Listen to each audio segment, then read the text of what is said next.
Lessons with Colby Parker today is what we got going on. I can tell you a bunch of stuff not to do. Not to do. Yeah, this is my list of things not to do. School of hard knocks is what we got. Hard knots. Hard nuts. There we go. Here we go. All right, guys. Welcome to the conversation. Glenn Cunningham, team leader here at Keller Williams in Little Rock. I'm joined by Colby Parker today up in Jonesboro, coming down to the Rocktown hang out with us today. So happy to have you here, dude. So glad to be here. Yeah, for sure. We'll go. We'll get cracking on this. I don't want to take too much time here. So tell me a little bit about you. Colby Parker. I'm originally from West Memphis. Moved to Jonesboro 2003 after I graduated college, and I tell everybody I've been stuck there ever since. Okay. So I tried to leave, but I think that's where God has us for the time being. Married to my wife, Kaylee. We've been married. Dang, you're going to get me in trouble. We got married before COVID. Okay. So that's how I remember. Okay, there you go. So 4 years. 4 years. Damn, we're doing math up in here. Yeah. Let's so go. We got married right before COVID. Okay. We got 6 kids total. Awesome. Ranging, my oldest is 15, so a 15-year-old son, 14-year-old daughter, 12, 11, 10, and a 2-year-old. Holy cow, you went from 15 to 2? Yeah, 15 Holy to cow. 2. And we found out just before this whole thing kicked off that she's always right. She's always right. She's always right, Yeah. whether you like it or not. Don't tell her I said that, though. Well, she's going to hear it. We're going to post it on YouTube. She probably don't listen. I'm going to send it to her. I'll send it directly to her. I'll just highlight that little section. We're gonna edit that out. Okay. All right. So good. That's about family. How long you been licensed? I got my license 2020. Okay. So this is October. Yeah, so it'll be 3 years this month. I got my license. Cool. What'd you do before real estate? Worked in mental health. I was a caseworker. Worked with kids and adults with mental health issues. A lot of paperwork. A lot of traveling. I enjoyed connecting with people and doing that, but I hated the paperwork part of it. And then when 2020, I made a decision. Hey, I'm gonna get into real estate, and I did. And you realize that real estate has paperwork too. I did, but I know how to leverage. But you know I know how to leverage that. Okay, so, gotcha. So how did you connect the dots from mental health to real estate?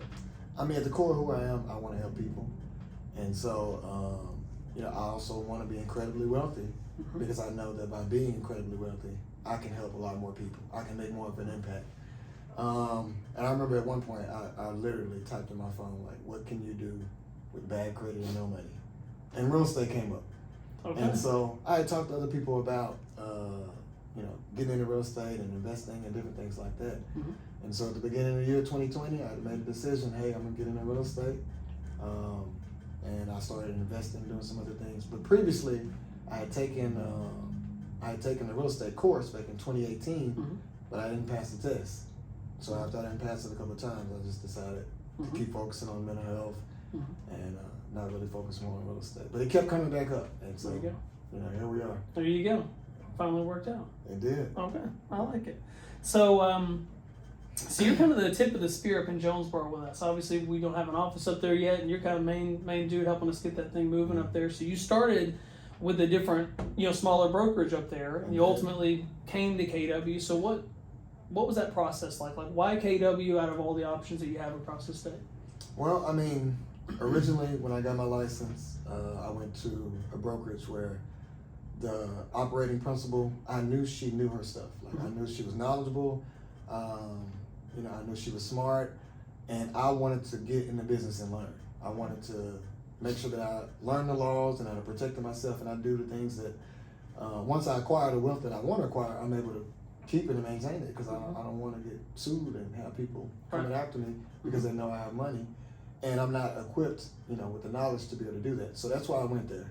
Really good experience there. Learned a lot from her, but I got to the point where I'm the type of person where I ask a bunch of questions and I want to know. And if you can't give me an answer, I'm gonna keep looking and I'm gonna figure out an answer.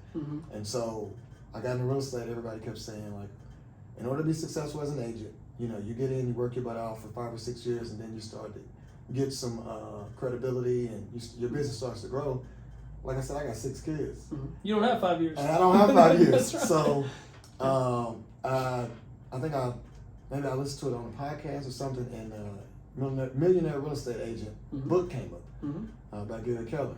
So I started reading the book, started looking at the systems and the models and different things like that, and I was like, man, this is great, you know. But I wish I had someone to help me kind of implement those models. And the closest office to where I am, you know, Jonesboro, is a Tennessee office, and so it's a different state. And one of my mentors in real estate investing said, hey, you need to talk to this lady, talking about Carrie, you know, with Keller Williams. So I called her, we talked, really good conversation, met with you, and you know, I was kind of on the fence, you know, and then you guys, when you met with my wife, that's kind of what sealed the deal. Because I know she's always right. She's always right. And she said, you know, I kind of like the Glenn guy. I think that, you know, what they're doing is exactly what you've been talking about. So I think it's a good fit. And that's kind of how we got here. That's cool. I like it. So, well, good. I appreciate that. That's good stuff. So what's changed for you and your business since you've been here? So you're at a place where you got a lot of knowledge, but there wasn't a lot of systems and tools and models and coaching and things like that. Right. So you've been here now. How long has it been? Well, over it's been a little over a year, yeah. right? I didn't know the exact date. I know it's over a year. I joined in May. Yeah. I thought it was summertime. Yeah, last year. So this May made a year. So yeah. Year and a couple months. A year and a couple months. Good. So what's changed in your business so far? I think, for one, my whole mindset about being a real estate agent. You know, the first thing I thought about initially when I got my license was just like, hey, I want to be a real estate agent.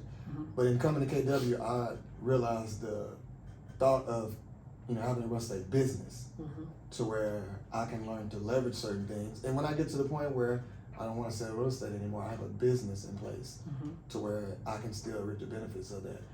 So the leverage, you know, the mindset of not just being a real estate agent, but being a business owner, the systems and the models, you know, the CRM. I didn't have a CRM before. Right. My CRM was writing it down on a piece of paper. Excel spreadsheet, yeah. No, not even an Excel spreadsheet. Write it down on a piece of paper, and then I lose that piece of paper 2 or 3 weeks from now, and so I'm scrambling, trying to figure it out. So I'm sure I had a bunch of leads and people that I should have connected with that I didn't. Right. There was no system. There was no model. You weren't running it like a business. No.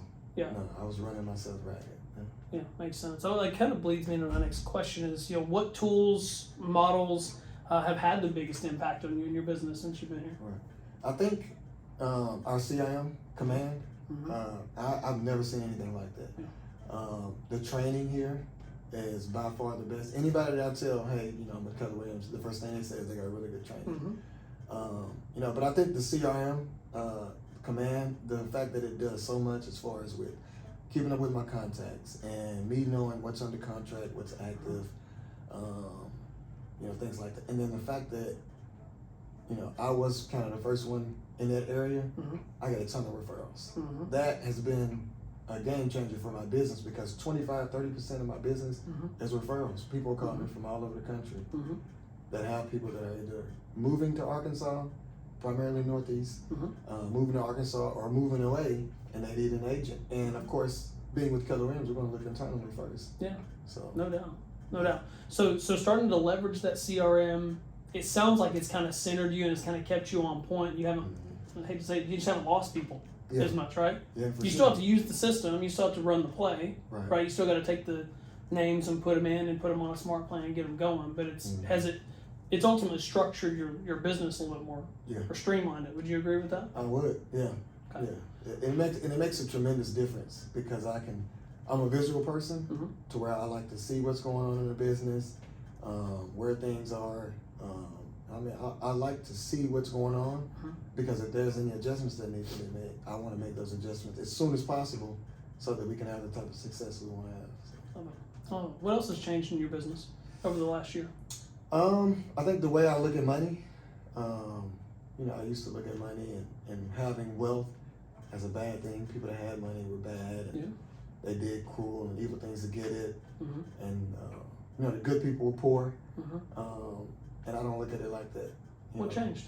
My perspective, I mean, you know, just using the money that I'm going to acquire to be able to do things that can make an impact in my community. That's what changes because I know, you know, I've had nonprofits and different things like that where I'm able to help.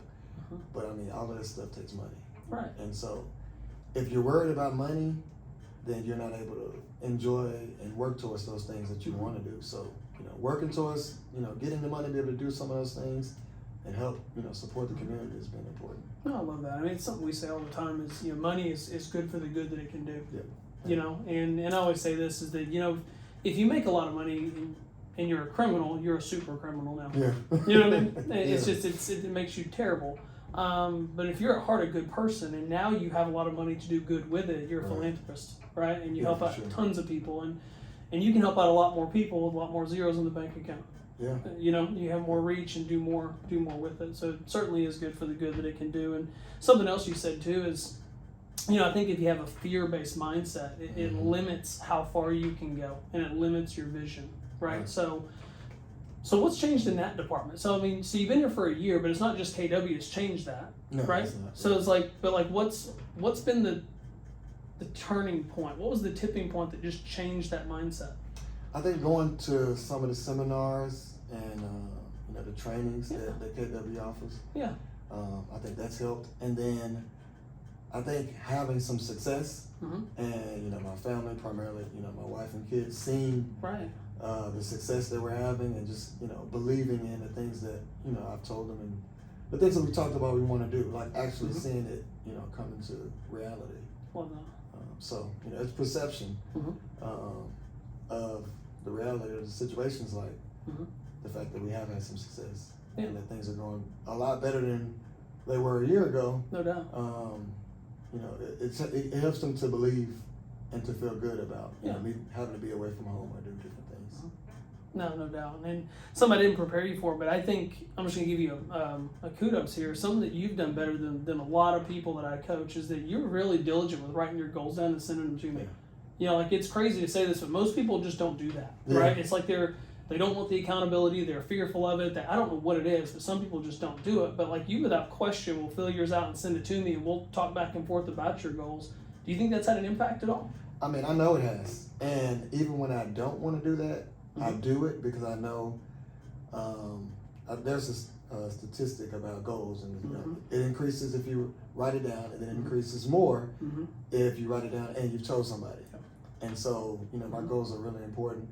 And that's why I share them with you, because I know that you're going to hold me achievable, not accountable. You're going to hold me achievable because it helps me to bring clarity around those goals. And then if I'm getting off track, it helps me to realize that last summer. I love that. And you've since kind of dragged a few other agents in there with you and doing some group texts and saying, hey, let's all turn these 411s and let's all help each other out. Right. Which I think is great. So, well, good. Well, last question, and you can tell me anything you want beyond that. But what do you think most agents are just getting wrong? What do you see they're doing that they just need to pivot and shift and start doing this, or maybe just overall advice of this is what I've learned over the last year and you got to be doing this or you're crazy? Right. I think for me, what I see with agents, especially agents that go to, like a smaller boutique brokerage, is they don't have the support needed starting out. And that's important, because when I started out, I had these ideas and these goals and things like that, but I didn't have the support to help me to work towards that. So having support, getting training, realizing that, hey, if something isn't working, then, abandon it, and figure out what is working. Because with Keller Williams, what I've learned is there's a lot of people that have had success here, and success leaves clues. And so I'm just looking for those clues so that I can get to the level of success that I want. And so, I mean, for agents that are struggling, I think, just changing the thought pattern of like just working harder. Working harder is only going to take you so far. But you have to be strategic. You have to have support. You have to train, and you have to be with a company that has a reputation of having success and models and things into place so you can implement those. Love that. Love it. Any other advice you want to share? I mean, that's it, man. I tell people all the time, man, I love KW. And the fact that I'm 2 hours away and I drive here, a couple times a month to do trainings and, we just finished bowl. Yeah, right.